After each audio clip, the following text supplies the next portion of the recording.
এই যে বাজেট দেওয়া হয়েছে আপনারা দেখেছেন।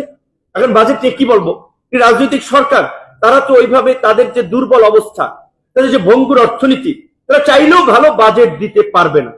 তবে সবচেয়ে আমি মনে করি যে এই সরকারের কমিটমেন্টের বিপরীত, যে আমরা বারবার যেটা দুর্নীতির বিরুদ্ধে লড়াইয়ের কথা বলছি, সেই দুর্নীতিকে এই বাজেটেও বরাবরের মতো পৃষ্ঠপোষকতা করা হচ্ছে কালো টাকা সাদা করার মাধ্যমে। এই যে একটা বিপুল জনগোষ্ঠী তারা লড়াই সংগ্রাম করলো, এই তরুণদের ক্ষোভটা কোথা থেকে উদ্ধৃত হয়েছিল? কোটার থেকে। সরকারি চাকরিতে যে বৈষম্যমূলক কোটা ব্যবস্থা, সরকারি চাকরিতে সর্বসাকুল্যে পদ আছে 26 লাখ, এখন শূন্য পদ আছে প্রায় 5 লাখের মতো। বেকার তরুণ জনগোষ্ঠী আছে প্রায় 42 লক্ষ, শিক্ষিত বেকার 42 লক্ষ। সরকারি চাকরি 5 লাখ গেলেও তারও 35 লক্ষ 37 লক্ষ থাকবে।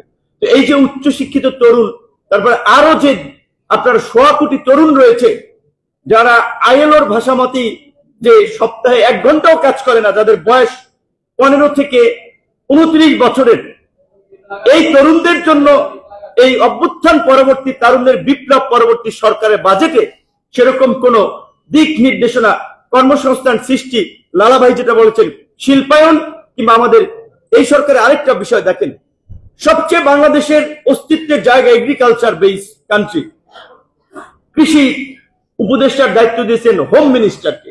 এইরকমের একটা পরিস্থিতিতে হোম সামলানোই তো তার জন্য কঠিন, তারে দিয়ে রাখছেন আবার কৃষি দায়িত্ব।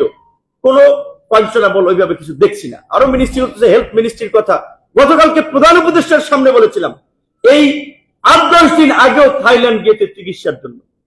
এই আহত ছেলে মেয়েরা এই 9 মাস পরে তারা সুচিকিৎসার জন্য আপনার থাইল্যান্ড যাওয়ার সুযোগ পেয়েছে। 9 মাসে যে তার সর্বনাশটা হয়েছে সেটা পুষাবেন কি দিয়ে? তো এই যে আমাদের কয়েকজন ছাত্র উপদেষ্টার কথা বলা হয়েছে ইতিমধ্যেই পত্র পত্রিকায়, এইটা বললে আমরা লজ্জিত হই, কারণ আমরা একসাথে সমসাময়িক সময় রাজনীতি করেছিলাম। শেখ হাসিনা প্রধানমন্ত্রী ছিলেন, তার পিয়নের 400 কোটি টাকার দুর্নীতির গল্প আপনারা জানেন। আর আমাদের একজন ছাত্র উপদেষ্টার পিয়ন 311 কোটি টাকার দুর্নীতির খবর গণমাধ্যমে এসেছে, দুদকের নজরে এসেছে। এই শেখ হাসিনা যেভাবে ব্যাংক লুট করেছে, শেখ হাসিনার লোকেরা যেভাবে বিভিন্ন প্রকল্পের নামে আপনারা বরগুনায় দেখেছেন, প্রকল্প না করেই টাকা উঠিয়ে নিয়েছেন, তার নামও মহারাজ, কাজও করেছেন মহারাজের মতো, এমপি ছিলেন আওয়ামী লীগের। তো আজকে নগদের মতো একটা প্রতিষ্ঠান থেকে আমরা দেখলাম 150 কোটি টাকা গায়েবের কতগুলো সংবাদ পত্র পত্রিকা আসলো, এবং মিডিয়া আমরা দেখেছি আওয়ামী লীগের আমলে কন্ট্রোল ছিল, এখনো মিডিয়া অনেকখানি কন্ট্রোল। সেই নগদের নিউজ সব মিডিয়া আবার রিমুভ করে দিতে বাধ্য হয়েছে, বা যারা নিউজ করছে তাদেরকে নানানভাবে হুমকি ধামকিও দেওয়া হচ্ছে।